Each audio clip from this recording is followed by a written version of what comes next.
We're going to talk about now, for this first panel of the day, marine planning, coexistence and conservation in busy areas. Of course, the marine environment is hugely important for Scottish and Arctic economies. But how can new and more traditional economic sectors coexist in increasingly busy Scottish and Arctic seas? There are an awful lot of questions and issues to raise, and I'm really delighted to welcome our first panel up to the stage. So first of all, please give a warm welcome to John Goodlad, Chairman, Fisheries, Innovation and Sustainability. Welcome, and please do come up to the stage. Also, Louise O'Hara-Murray, Senior Policy Officer for Marine Scotland.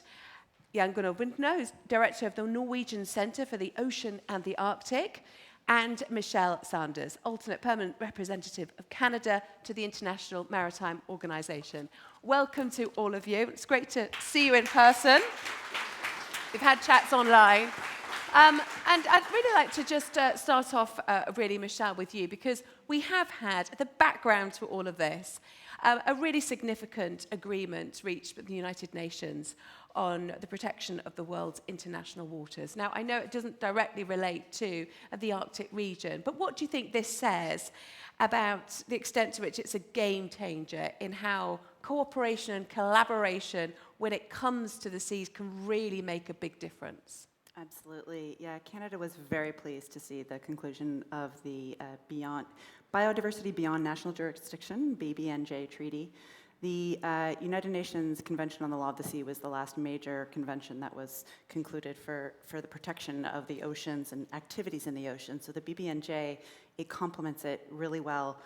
Also complements the decision at COP15 around the biodiversity framework and the decision and commitments made there. So we really see this as an opportunity. As you said, it maybe doesn't affect directly. What it really does is it sets a commitment to international collaboration and efforts to protect the oceans more broadly, and complements domestic opportunities and efforts that are underway to ensure that we are properly planning our use of our oceans within our jurisdictions, but then also considering what impact that has beyond our own national jurisdiction. So it was a real, Canada was very involved, obviously, in the negotiations and was really pleased to see that finalized.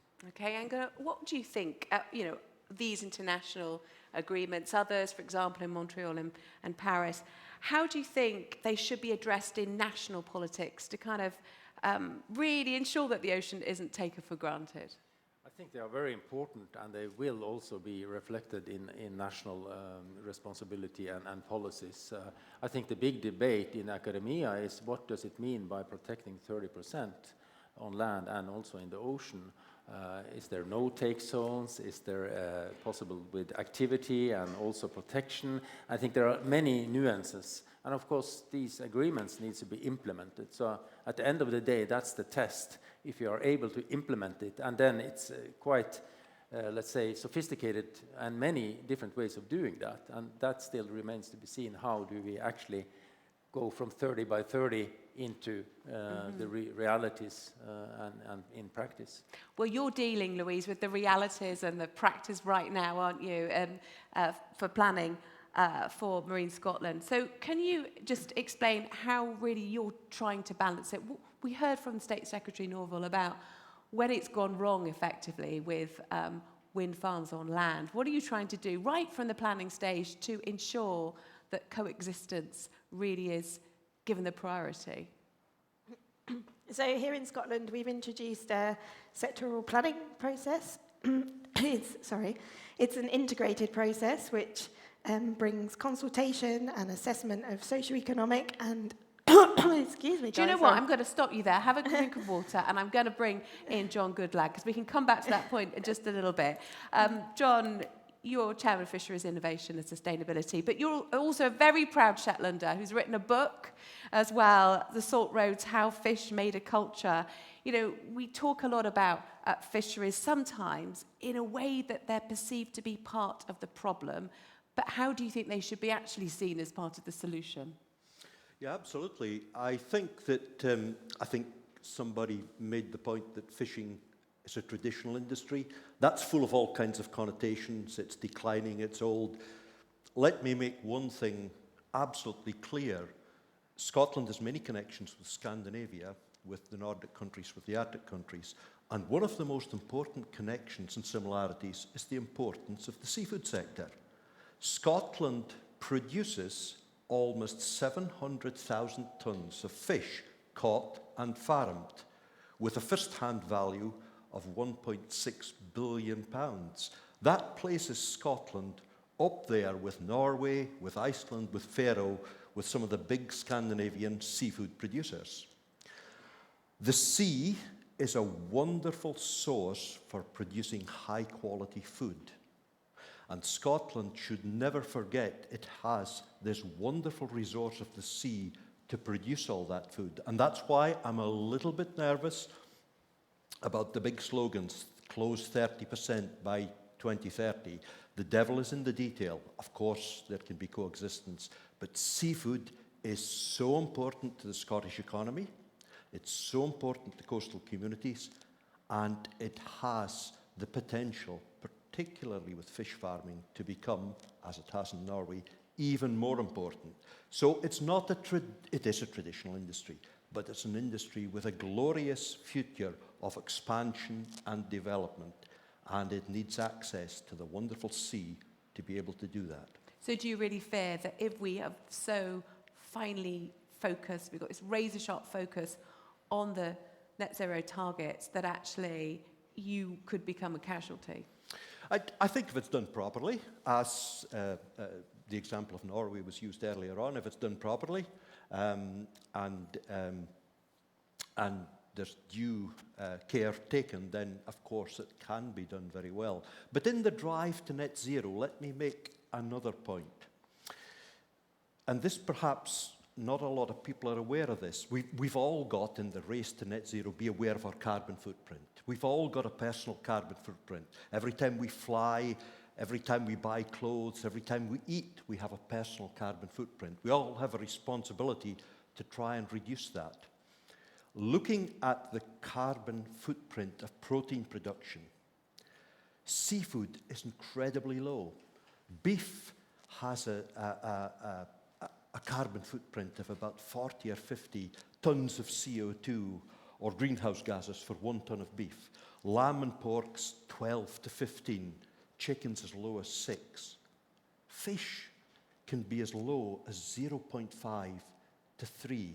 It's the way to have the lowest form of carbon footprint personally by eating more fish, as well as having the resource in Scotland of producing seafood.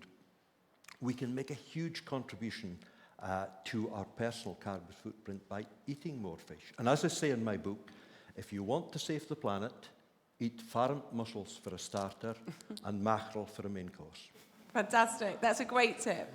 I'll try and pursue that as well this weekend among all of my fish and chip eating. So, Louise, let's talk about then, how do you take those concerns on board right at the planning process to make sure that that fisheries do not become a casualty and that there is this true coexistence? So we do recognise there's concerns from the traditional industries. There's need for space for nature protection and tackling the biodiversity crisis, and also for sustainable development of new industries like commercial offshore wind. So here in Scotland, we have a national planning framework. We are just about to look at our national marine plan, overarching framework of how we sustainably develop the seas in Scotland. It's going to be a 3-year programme. Stakeholder engagement right at the beginning is key to that. We've been out talking to local communities. We've got a youth engagement programme on running, and key sectors right from the beginning are involved in that process. We have separate plans on offshore wind development, sectoral plans, and at the moment we're developing 2 sectoral marine plans for offshore wind, one to support the ScotWind leasing round and one to support a new leasing round looking at targeted oil and gas decarbonisation. Right through that process, we have a group of stakeholders helping us, the fishing sector well represented on that, but we've also got the ENGOs, we've got representatives from the UK and Scottish government, and the statutory non-conservation bodies. So everyone involved right from the beginning, before we start drawing lines on a map before we start looking at the assessments, trying to understand everyone's concerns, and then carrying out socioeconomic and environmental impact assessments to inform how we do that spatial planning. Let me bring in the Canadian perspective again now, Michelle. So would you say it's a similar approach that you're taking? And just how do you go about bringing all vital perspectives on board, particularly Indigenous perspectives? Yeah, thank you for that. And that's, and I know a number of the speakers this morning, Executive Director, and I believe the State Secretary said it as well, is the importance of ensuring that you have everybody around the table. And in Canada's Arctic, more than half the population is Inuit or Indigenous. And Canada has a strong commitment to reconciliation and working directly. So it's a co-development and co-management process.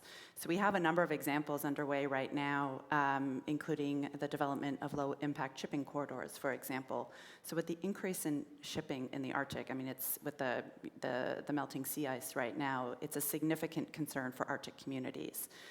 It impacts fishing.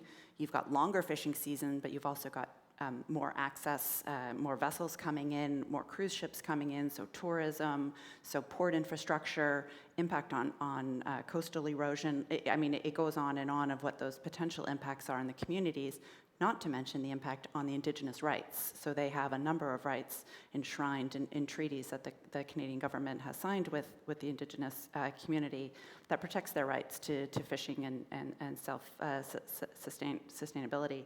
So we've really made a commitment to work directly with them. So a nice example is, I'll give you two examples. One is, what are those impacts and trying to understand them? So we've launched an initiative called the Cumulative Effects of Marine Shipping.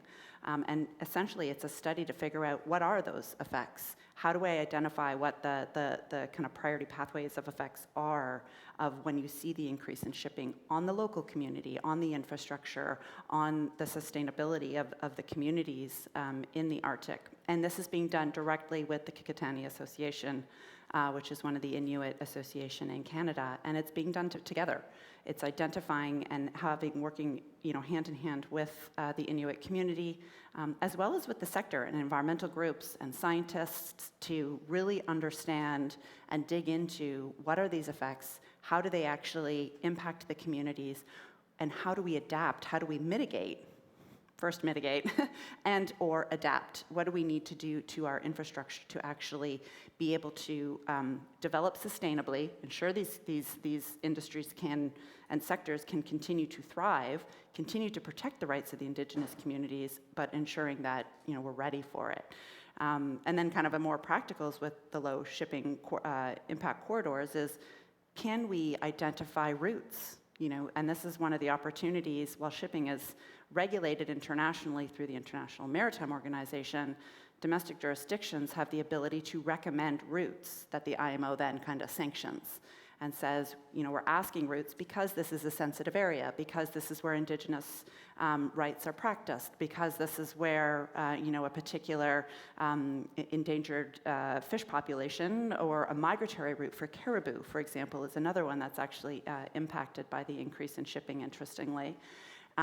Can we ask the ships that are now coming through these areas that are now open and accessible because of climate change, and send them in a different route? So again, working with the Indigenous community to understand how have these waters traditionally been used, and how do we establish a regime and a system so that we are not adding or increasing the risks. I mean, there's risks of oil spills. I can go on of what the potential risks are just with the increased activity there.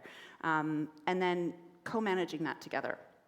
So we've established co-management boards for these areas to ensure that their input and the traditional knowledge is being considered alongside the scientific knowledge, because there's really important considerations that they bring to the table, and it's important that we're working together with the communities. So it's really interesting. We've got the rights of communities, and then we've got the considerations of industry with the wind farms, and we've got the considerations for fisheries. What about nature's considerations? And do you think, we need to look at coexistence in a different way? Should it evolve, really, our kind of understanding and interpretation of what coexistence really means? I think, excuse me, I think so. Up till now, we have talked about coexistence as a coexistence between human activity and industries. But it's also a matter of coexistence between humans and nature and climate. That's quite obvious, but I think it needs to be balanced into the equation. And the high-level panel for a sustainable ocean economy, they have these three pillars. It's protection, production, and just transition. So I think, and trying to dive into some examples here, if you are establishing a windmill farm, let's say, I think it's obvious that the other sector it challenged the most is the fishery sector. How could we stretch that the windmill park not only gives a negative impact on the environment, actually gives maybe a zero, but even a net positive one? Well, you could think that you stimulate biomass production within a windmill park. It could be seaweed, it could be mussels and shells that could go into feed for fish farming, could go into ingredients in food, it could absorb CO2, it could go into fertilizers. And if you start thinking of how you, by concentrating activity, you can actually give net positive effects to nature and climate agenda. I think that's a very promising way of thinking. In Norway, we have launched a national initiative, we call it Marine Industrial Parks, where we bring together all the players and we try to get them to think in that way as well. Collaborate among each other, but also in concert with climate and nature. And by concentrating activity, there is more space for activity outside, for example, for fisheries. And also, this could be artificial reefs, increasing the biomass production, being to advantage for activities outside such a park. So we have to work, and I'm sure we can achieve many win-win situations. Not easy, but we need to try whatever we can, as the State Secretary said, remove the things we disagree on as much as we can, and then have less left to disagree upon. And I think we have, well, there are many possibilities there. Great, well, it's great to hear. Well, let me bring back in John. What's your take on these green industrial parks? I think that is really interesting, and I think the picture you portray I completely align with. The sea, our seas in Scotland, Norwegian seas, are one of our most precious resources, not only for energy, but for food. And I think some of the more radical NGOs simply want to take a big part of that, 30%, and do nothing. That's a crazy thing to do. The sea will produce high-quality food, high-quality energy, and do so in a way which minimizes the impact on the environment, maybe even makes it zero, and in some cases a carbon sink and makes it possible. We have this wonderful resource to help us deal with climate change, getting our food with the lowest carbon footprint, producing high-quality green energy. We have to use that wisely and be really careful about the idea that we just simply take an area and we do nothing. But do you think the fisheries industry is doing enough really to move the dial on innovation and then to be able to demonstrate how you could become, for example, as Jan Gunnar is pointing out, net positive? What do you need to do that? Absolutely, absolutely. Like all industries, the fishing industry is now looking at different types of propulsion. Many, and some of the leaders there are some of the Norwegian naval architects, looking at different types of battery, methane, hydrogen-powered vessels.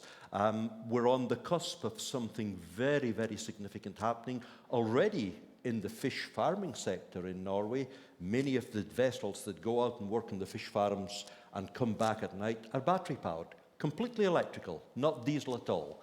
And already some of the smaller day vessels in the fishing industry are looking at the same.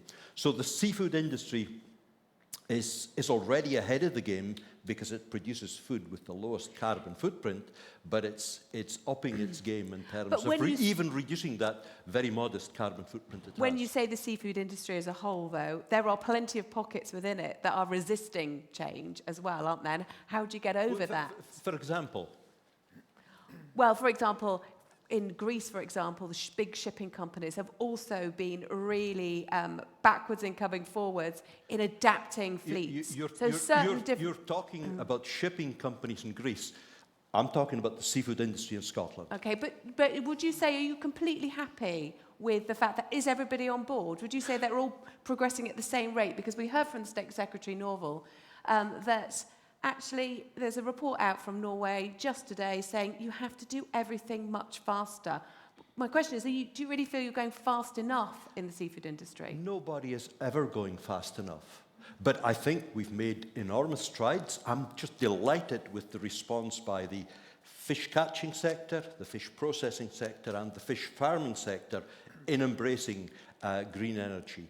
Of course, it's not fast enough. We all want this to happen yesterday, but we have made and are making great strides. Great. I know you wanted to come in. Yeah, I wanted to come in actually on the shipping industry when you speak about Greece and the shipping industry. And this is one of the key priorities right now of the International Maritime Organization. So just for those who don't know, because I realized last night a number of people don't know, it's the UN specialized agency that regulates international shipping. And it's one of the few agencies that actually establishes mandatory rules. So it actually sets the rules for shipping no matter where they're going.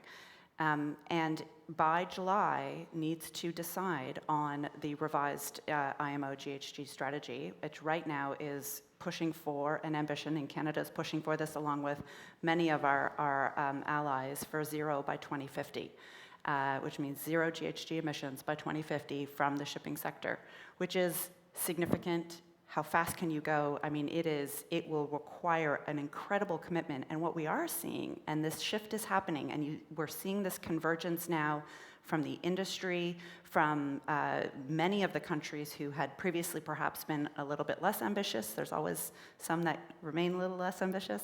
But starting to see that convergence of this is a planetary commitment. This is a planetary need. If we're 1.5 aligned with the Paris commitment, like we have to get in line. And how do we do that? So actually, next week is the next series of negotiations where we are digging into that and figuring out how. How do we get to zero by 2050? What does the industry need to do? What do member states need to do? What do all the different players that need to contribute to this, because it is so important. But I think everybody recognizes that no matter how fast we go, we can't go fast enough. Yeah. But it's really exciting to see some of the innovations. And a lot of companies are starting to, they know it's there, they see it staring them in the face, and they are starting to really look at how they can adapt their fuels and policies. But it must be frustrating, though, for many in the industry. They've moved to kind of newer, more sustainable fuels. They spent an awful lot of money on doing so, and then they're being told that they've got to change again and go even faster, and at the same time they're trying to run viable businesses. You can understand the pushback, can't you? Absolutely. It's a bit of a balance. And alternative fuels is an option, right? That is absolutely part of the equation. We can't have a switch to zero emissions if we're not looking at fuels, at alternative fuels. And we've been pretty consistent in saying we're not, picking one fuel, as long as it, at the end, in what we call well to wake, so the production of the fuel from well to tank, and then the tank to wake, which is the actual operation of the ship, that entire chain is zero. So there's going to be some kind of dips and ups and downs, but the balance comes to zero. But it requires innovation. It requires investment in these fuels to really ensure that they are available, not only for the shipping sector, but for the aviation sector, for on-road, for across the board. Alternative fuels are necessary part of the equation to ensure that we can get to zero. Great, Ingrid? Yeah, I agree that we are doing progress, but we are in a hurry, and I think the green shift will also hurt. We have to stretch, and let me again give two examples where we need to have open minds, and it's challenging the existing business models. If you look into the language in EU's taxonomy on fisheries, there are some really critical description on bottom trawling. And I don't know how this ends, and if there will be some kind of clear direction for that business model as it is today, but we cannot outrule that will happen, so we need to be on our toes and upfront to see if we can make things different. Another one that challenges the Norwegian very, very gold mine of aquaculture is the open system. I mean, that's something we from that business protect because it has been a very, very efficient way of raising salmon, for example. But if there is thinking of no negative harm to environment, closed systems, you have to speed up that development. And I think these kind of challenges we need to meet, and we need to be very proactive because we don't have the time to lag behind what is really needed to have a sustainable, rapid green shift. So let me bring in Louise. Louise, what we're hearing a lot of this urgency, we all know there's this urgency, and there can be frustration that perhaps the planning process takes so long to make sure that the green light's flashing so that these projects can get off the ground. What would you say to that frustration? I think if planning's done well and the communities are engaged right at the beginning, it actually speeds up the whole process. It can deal with some of those challenging issues of shared space right at the beginning. So when you get to the construction and consenting phase, we've already had those conversations and we've already thought about the best place to place offshore wind developments, the best place to look at marine protected areas. I think done well, it speeds it up. The National Marine Plan for Scotland is being re-looked at. We've got a tough 3-year time frame to get that adopted. For the sectoral marine plans, we're aiming for this year. So towards the end of this year, we're looking to public consultation on the proposals for those, for offshore wind.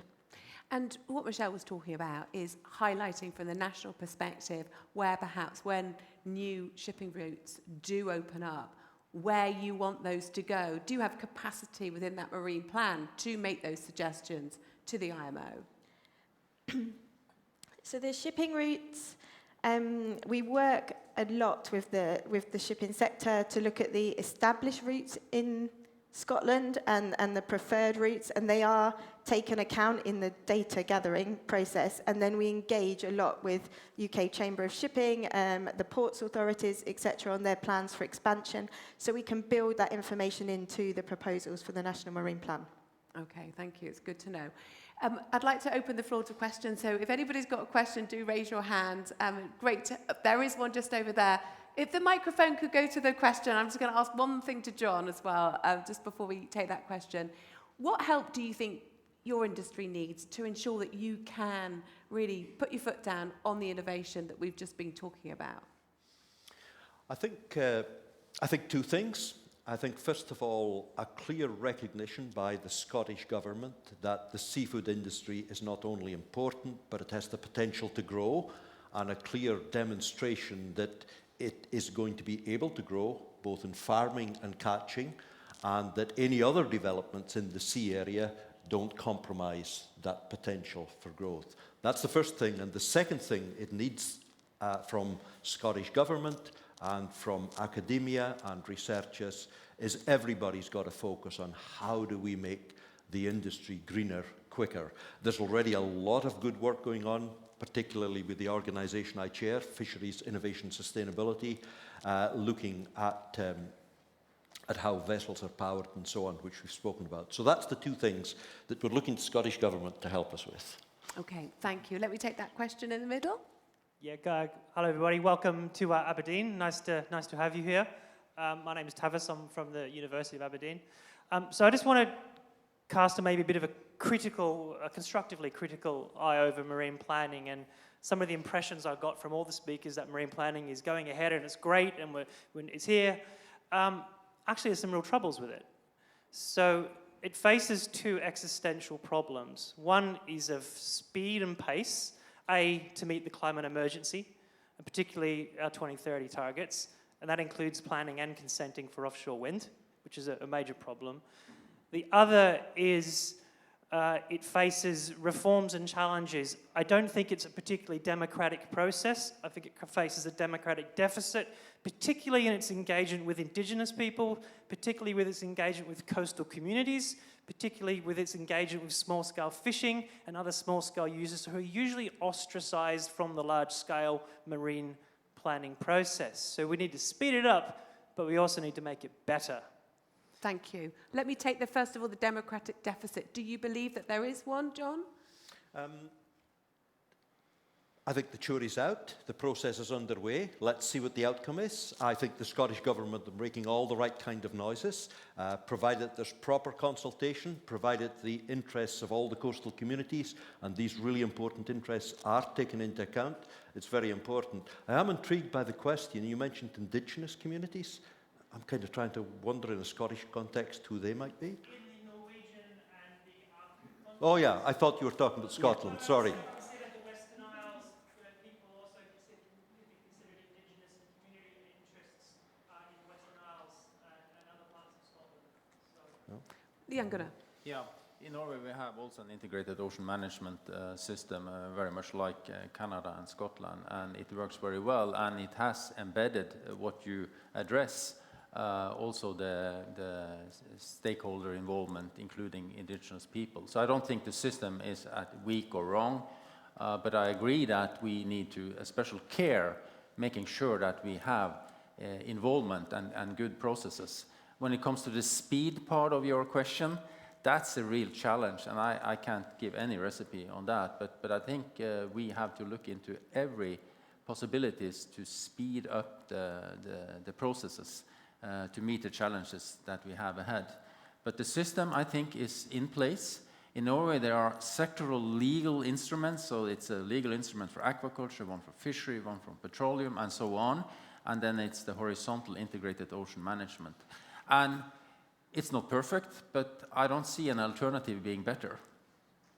Michelle. Yeah, so I will not disagree with the fact that it's not perfect. And I think, but I think there's a lot we can learn from the processes that we have gone through. So one of the examples in Canada, we have various different tools, marine protected areas, but that there's also national marine conservation areas, which is very similar, just under a different act. And one that we recently completed was the Talaruptia Manga National Marine Conservation Area, TINMCA, which is a lot easier to say, which was only developed after an Inuit Impact Assessment Agreement was completed. So this was a precondition that we had to have the Inuit community it's in the north, in the Arctic, had to sign this agreement with the Canadian government, between the Canadian government and the Inuit Association, before we could even move forward with it. And as a result, it was co-developed, it's co-managed, there's a co-management board in place to ensure that that is kind of integrated into the entire way that this marine conservation area is established. And one of the tools that I know it came out, and I know Canada had announced at the beginning of COP15 in Montreal, was the use of project finance for performance initiatives. And that's another way to do it, where, again, it requires that kind of collaboration and engagement from the Indigenous communities, and they're leading, and they're part of it.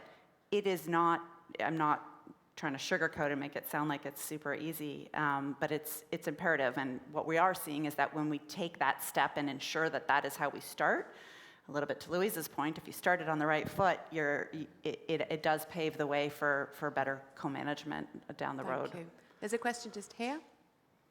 Thank you. I'll stand up because I'm not too tall. Brian Wynne from Lancaster University, but a long-term resident of Scotland. I'd like to ask about aquaculture in particular, but it's a question with many connections, as you know, as well as I do, right into all of the other areas of sustainability, climate, biodiversity, including marine biodiversity loss. Sixth extinction is actually well underway. This is a question which arises from a friend who's actually in aquaculture in Tromsø, or outside Tromsø in Arctic Norway. I was visiting Tromsø in February, actually, just after the TIFF, the International Film Festival, and the Arctic Frontiers Conference. But I was surprised to find from this friend in fish farming in Norway, first of all, that he was actually now developing, or they were developing, his company were developing, he was involved in one particular site, growing seaweed. And I was puzzled, and so I was questioning him about that. And it's primarily, first of all, an attempt to green up, and also actually to see whether they might be able to provide feed for the salmon being farmed in their aquaculture pens. And of course, the ecological question, and indeed social, economic and sustainability, including justice questions about fish farming arise when you follow back upstream. Where does the feed come from? An awful lot of it has come from Argentina, South American. Thank you. Got it. We're going to get the answer now to this. So yes. Very briefly, there was a white paper from the Norwegian government last fall addressing for higher education and research. That was the white paper. And it identified 2 missions in line with what also EU is working on missions. And one out of the 2 was sustainable feed for aquaculture activities. So I think it's taking a very firm hand to make the feed supply chain, if you wish, more sustainable in Norway. And then very shortly on the seaweed, that's a very young activity. There are a few ones that are experimenting with that. But as I said, that has potential. And we know that the blue forest may actually be 10 times more effective than the green forest on land in absorbing CO2. So here are some phenomenal kind of perspectives and potentials. John? Yeah, very briefly, there's a lot of myths about the seafood industry, and one of the most commonly repeated myths is that somehow fish farming is not sustainable because of all the fish that's used to feed the salmon. First of all, salmon eat fish in the wild. It's the natural thing for salmon to eat. Secondly, the largest proportion of fish meal and oil, which comes from fish, that's used in the salmon industry, comes from trimmings. And that's the parts of the haddock and the parts of the cod and the parts of the mackerel that you don't eat. It's the 60% of every fish. It's the head, it's the guts, it's the tail, it's the bones. It's the bits that would be otherwise thrown away. A perfect example of the circular blue economy. So I think it's really important to nail that the salmon farming industry... Sorry? You've got it. I'm so sorry. I thought you were talking about the fish meal. You have a fair point on the soya, and I think that's where it's really important, as you've said, with the white paper on the sustainability of feed production. There are alternatives being explored at the moment. One is insect farming, which produces very high-quality meal and oil. So there are alternatives. And I think seaweed, as you say, could play a part in that. Seaweed is not only a method of producing really interesting food, but seaweed itself is a huge carbon sink. It's the marine equivalent of the Amazon rainforest. The industry is in its infancy, but I think we will see, as part of the integrated development of the sea, we will see huge seaweed farms, not only in Norway, but also in Scotland. Okay, I can take another question. There's a question just here at the front. Oh, okay, you go for that question, and then I take your question just afterwards. Thanks. Thanks there. Yep. All right, so I'm representing University of Dundee, and there was a lot of talk about that we have capacity to expand our fisheries and we can extract more fish. But we all know that overfishing is a huge problem, and majority of plastic pollution comes from fishing industry. And just by itself, by its nature, it's a very extractive, nature-damaging industry. We see the environments being completely disturbed and not having enough fish for native species like birds. So where does this capacity, as you mentioned, comes from? Thank you. John, can you take that? What are you doing to reduce plastic waste, for example? Yeah, delighted. You have a very fair point on plastic. I think plastic pollution from fish farming, from fishing, from many other users of the sea is a huge problem. Everybody has to accept that and address it. In terms of fishing, I think the important point is that most of Scotland's fisheries and most of Norway's fisheries, for example, are certified by the Marine Stewardship Council as being sustainable and in balance with the environment. That's the global certification body that certifies fisheries as being sustainable. And I think that once fisheries are properly conserved and are managed sustainably, there is potential for growth, modest growth, perhaps 10–20%. The biggest growth in fishing will come from minimization of waste. I mentioned the use of trimmings to feed the blue economy, but the biggest potential for seafood increased production comes from aquaculture, whether it's seaweed, whether it's farmed salmon, whether it's farmed shellfish. That's the big potential for seafood growth. Michelle? Yeah, just quickly on the issue of marine plastics, because the international community has recognized that one of the biggest sources of marine plastic, particularly from shipping, is discarded fishing gear, abandoned, lost fishing gear. So in Canada, we've actually established a fund. It's a Ghost Gear initiative, which provides funding to local communities, organizations, fishermen associations to retrieve and to find and to get that out of the water. But then the IMO, just in December, agreed to amend MARPOL, which is the convention that regulates pollution, to require mandatory markings on fishing gear and reporting of lost gear. So it's a step to be able to reduce that plastic waste, because a lot of it comes from the actual gear that is lost off of ships or abandoned. Okay, thank you. There's a question. Yes, thank you. We are running to the end of this session now. We're going to be moving on to ports later, but there will be a break, so if you want to speak to any of the speakers then and follow-up questions, you'll have a chance. So would you like to give your question? Thanks. I'm Kate Gormley from the University of Aberdeen. Sorry, John, it's probably another question for you. And just picking up on your potential scepticism of the 30 by 30. And I was just thinking in terms of our hopes that these sort of areas are going to help populate the sea with fish. And I was just thinking what your thoughts are with that, and if not, what are your sort of solutions for making a sustainable future for the fisheries industry if we're not going to be actively protecting nursery and spawning areas? Yeah, I mean, if you take some of the main North Sea fisheries, which Norway and Scotland exploits, North Sea herring is a very good example. These fisheries are being fished at high historical levels, stable catch levels. They're being fished responsibly, being fished sustainably. They're MSC certified. Where's the problem? There are other fisheries that are not being fished sustainably, and we've got to upgrade the fisheries management measures to ensure we can achieve Marine Stewardship Council certification for these fisheries, of course. I have absolutely no problem with certain areas of the marine environment being protected. There's no fishing allowed, no aquaculture allowed. Areas where there are fragile corals or merle beds or particularly unique marine habitats that need protection. Everybody agrees with that.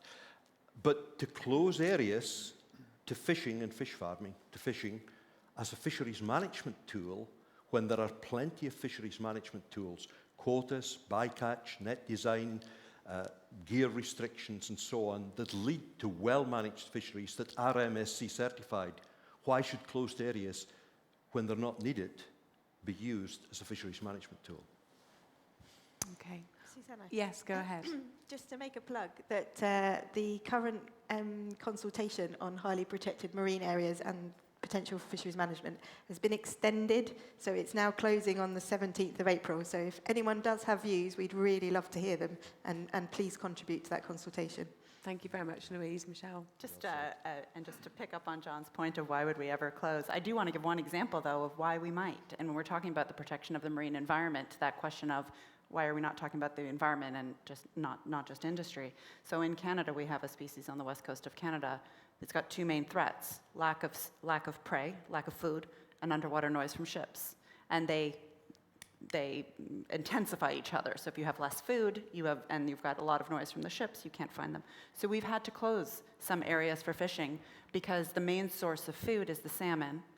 So there's no fishing in certain areas to enable a critically endangered species to ensure they have enough food to survive. So it's a measure that's taken purely for the protection of the marine ecosystem to ensure that that continues to thrive. So that's where there are examples of where we might have to think about that, but how do we ensure that we're not undermining or disadvantaging the fishing sector? We're ensuring that they have ample places to continue that are maybe not within the migratory route of the species that needs to be protected. So this is where you have to look, this is where the marine spatial planning is such a critical thing to think about. Where's the critical habitat? Where do these species go? What do they need to survive? What activity is happening there? And how do we adjust things to ensure that all of it can work together in a sustainable way? Great, John. Just very, very briefly, I know I completely agree. The example you're given is the kind of example I was giving as to why areas should be closed. If there's good ecological and environmental reasons for doing so, let's do it. Completely agree. But don't close areas as a fisheries management tool to benefit the fisheries. Close them because there's fragile habitats, unique ecosystems, endangered species. Totally agree. Okay, well, thank you to all of you for being on the panel. It's been a great discussion. We could have kept going. I know there's lots more questions, but we want to move on to the next topic, very related. But thank you all. Thank you.